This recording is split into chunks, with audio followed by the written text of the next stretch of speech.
പപ്പായ തളിരില ഉണ്ടെന്നുണ്ടെങ്കിൽ ആ തളിരില കുറച്ച് വലിച്ചിട്ട് നമ്മളൊരു പാത്രത്തിലേക്ക് അതിനൊന്ന് കട്ട് ചെയ്തിടുക. എന്നിട്ട് അതിലേക്ക് നമ്മൾ ഏത് പാത്രമാണ് എടുക്കുന്നത് അതിൻ്റെ 3/4 പാത്രത്തോളം തന്നെ വെള്ളം ഒഴിച്ച് അതിലേക്ക് നമ്മൾ കുറച്ച് മഞ്ഞൾപ്പൊടി ഇട്ടതൊന്ന് വെള്ളം തിളപ്പിക്കാനായിട്ട് വെക്കാം കേട്ടോ. നമ്മൾ മാക്സിമം ഇങ്ങനെ വെള്ളം എടുക്കുന്നത് പഴയ പുട്ടുക്കുടമൊക്കെ ഉണ്ടെന്നുണ്ടെങ്കിൽ അതിൽ ചെയ്യുന്നതായിരിക്കും ഏറ്റവും നല്ലത്.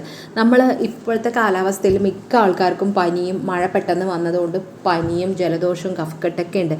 കഫക്കെട്ടൊക്കെ വന്നിട്ട് ഭയങ്കര ബുദ്ധിമുട്ടുന്നവർ അതുപോലെ ചുമ വന്നിട്ടൊക്കെ ഉള്ളവർക്കൊക്കെ ഇത് ചെയ്യുന്നത് വളരെ നല്ലതായിരിക്കും കേട്ടോ. അപ്പോൾ നമ്മളിങ്ങനെ വെച്ച് നമ്മൾ ശരിക്കും ഇതൊന്ന് അടുപ്പത്ത് വെച്ച് നന്നായി ഒന്ന് തിളപ്പിച്ച് ഈ ഒരു പപ്പായയുടെ ഇലയെല്ലാം തന്നെ നല്ല വെന്ത് കുഴഞ്ഞ് അതിൻ്റെ ആ ഇത് മുഴുവൻ ആ ഒരു വെള്ളത്തിലേക്ക് വരുന്ന പാകം ആവുന്നത് വരെ നമ്മളൊന്ന് വെക്കുക. ആദ്യം ഹൈ ഫ്ലെയിമിൽ വെക്കുക, തിളച്ചതിന് ശേഷം ലോ ഫ്ലെയിമിൽ വെച്ചിട്ട് നമ്മളതിനെ ആവി പിടിക്കുകയാണെന്നുണ്ടെങ്കിൽ ദിവസം ഓരോ പ്രാവശ്യം അല്ലെങ്കിൽ 2 നേരം ആവി പിടിക്കുകയാണെന്നുണ്ടെങ്കിൽ എത്ര വിട്ട് മാറാത്ത ജലദോഷമാണെന്നുണ്ടെങ്കിലും പനിയാണെന്നുണ്ടെങ്കിലും അതുപോലെ തലവേദന കഫക്കെട്ടൊക്കെ മാറാൻ ഇത് വളരെ നല്ലതാണ് കേട്ടോ. അപ്പോൾ നിങ്ങൾ ഇതുപോലെ ഒന്ന് ട്രൈ ചെയ്ത് നോക്കുക.